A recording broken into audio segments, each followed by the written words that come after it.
After the battle of Kurukshetra, Yudhishthir was convinced by everyone to take over the throne of Hastinapur. However, before taking over the massive responsibility, Sri Krishna proposed that he must meet Pitama Bhishma, who was counting his days lying on the bed of arrows, and learn some valuable lessons in effectively ruling the kingdom.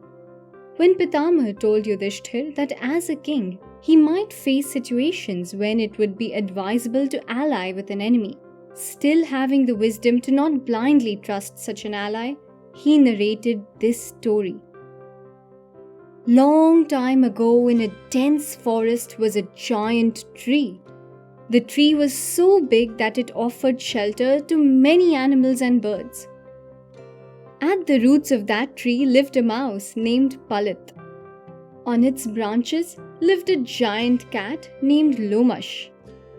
Once, a hunter came into the jungle and decided to build his hut near that tree. Every evening before sunset, he would set up his trap on the tree and go inside his hut for a good night's sleep. When he came back in the morning, he found many animals and birds trapped in his net. He would happily gather all of them and go about his daily routine. The cat was usually very careful to not get caught in the trap set up by the hunter. However, despite all his cautiousness, he got caught. When the mouse saw the cat caught in the hunter's net, he started roaming around fearlessly. He was not even afraid to go near the cat to nibble the pieces of meat spread by the hunter to attract birds and animals. He was very happy that his enemy got caught and will no longer be a threat to him. The mouse was just beginning to enjoy the misfortune of his enemy. His eyes caught the glimpse of another enemy of his. A mongoose was staring at him with the intent to attack him as soon as he stepped off the net. When the mouse looked up, he noticed another enemy of his, an owl. The owl was also waiting for the right moment to grab the mouse. Thus, caught in the middle of his enemies, the mouse started thinking, "If I step off this net, the mongoose will attack me, and if I don't, the owl will grab me. If I cut the net, the cat will become free and even he can eat me." The mouse was an intelligent one though, so he came up with a plan. He thought, "The cat, although my enemy is in trouble right now, so he would not mind allying with me if it means saving his life." He approached the cat and said, "Oh brother, listen to me very carefully. You are caught in this trap and your end is certain when the hunter returns in the morning. I can save your life provided you help save mine." Hearing these words from the mouse, the cat felt a sense of relief and said, "I will do anything to save my life. If you free me from this net, I will be your friend forever."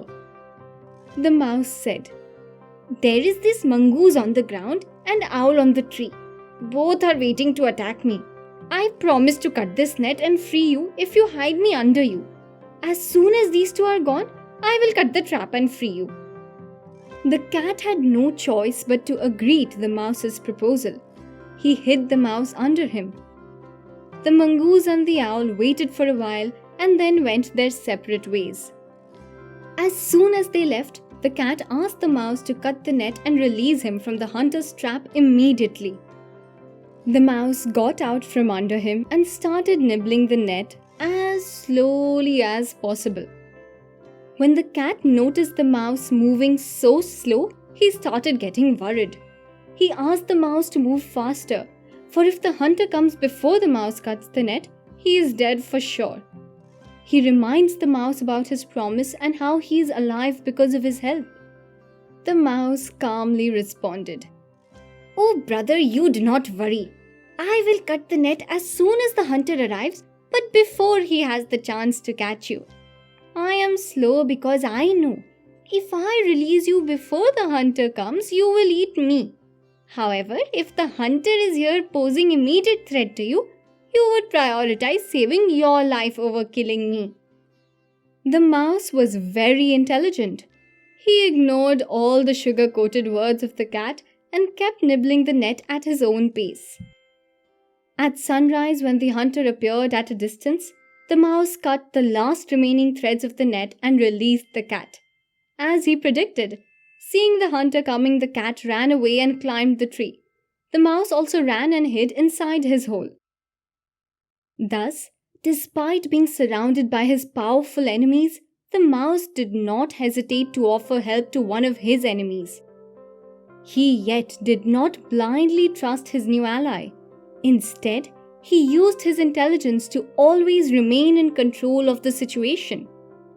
With this example, Pitamah told Yudhishthir that there is no harm in forging alliances with your enemies if the situation demands it. However, one must not trust these allies blindly and always be very wary of them.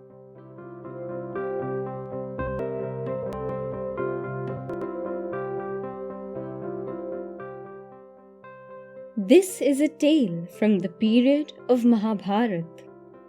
The disciples, Aruni and Upmanyu. Aruni belonged to Panchal Desh. Once on a rainy day, Guru Dhaumya sent Aruni to fix the ridge of the fields so that the rainwater stayed inside. Following his Guru's instructions, Aruni went to fix the ridge. Aruni was facing great difficulty in fixing a specific part from where all the water was being flushed out.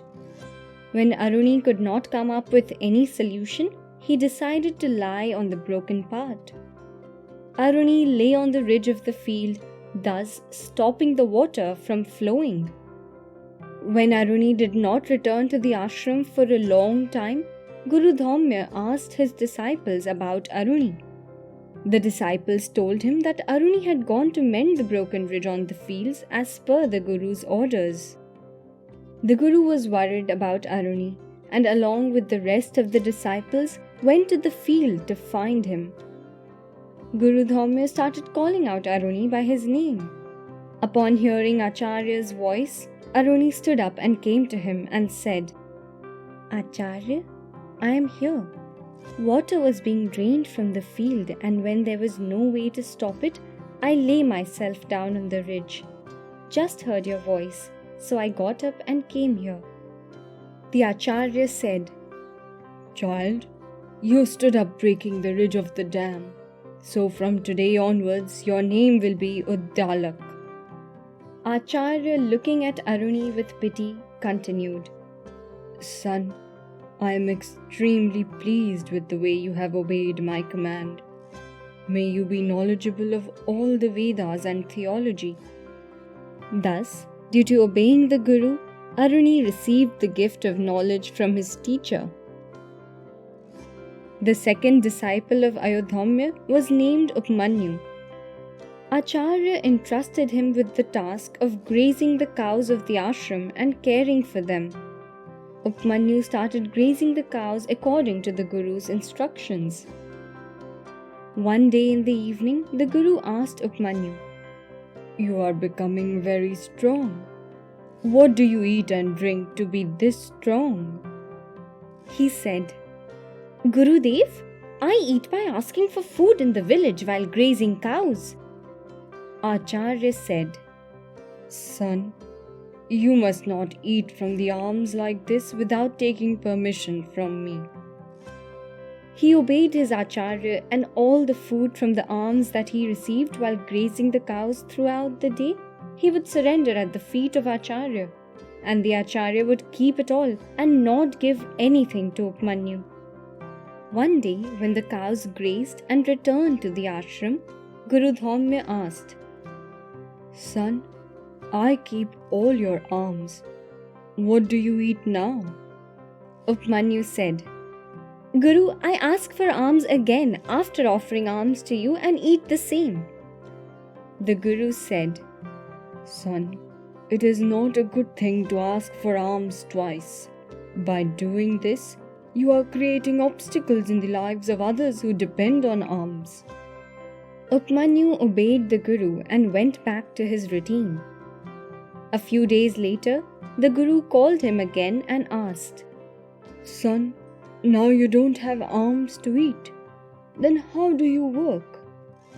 Upmanyu said, Acharya, I fill my stomach by drinking the milk of these cows.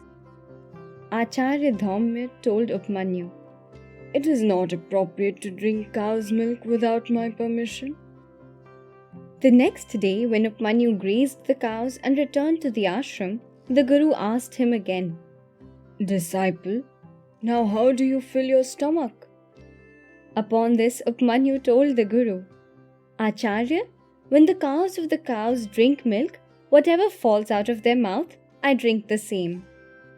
The Acharya said, These kind-hearted calves must have poured a lot of milk for you with mercy.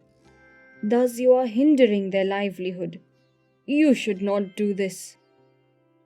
In these ways, Acharya closed all the ways to satiate Upmanyu's hunger.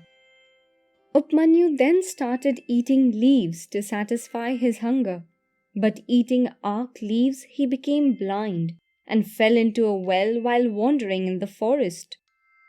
When Upmanyu did not return to the ashram even after sunset, Acharya asked the other disciples, Upmanyu has not come yet.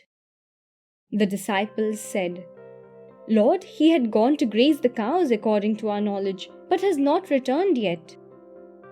Acharya got worried and he set out with other disciples to find Upmanyu.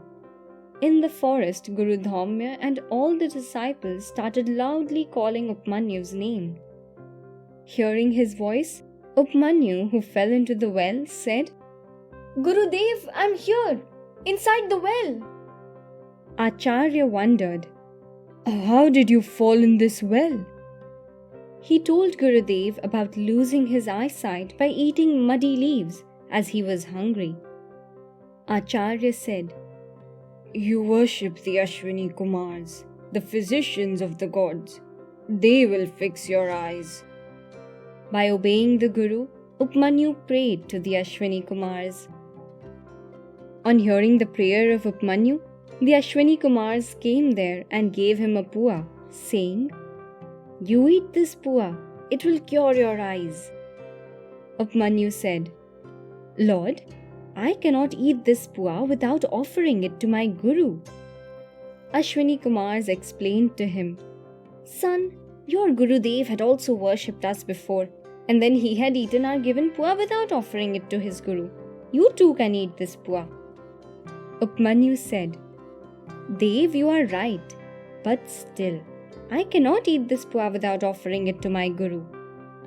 On seeing such devotion for his Guru, the Ashwini Kumars were very pleased with Upmanyu and said, We are pleased with your devotion, and so shall fix your eyes. May you be well.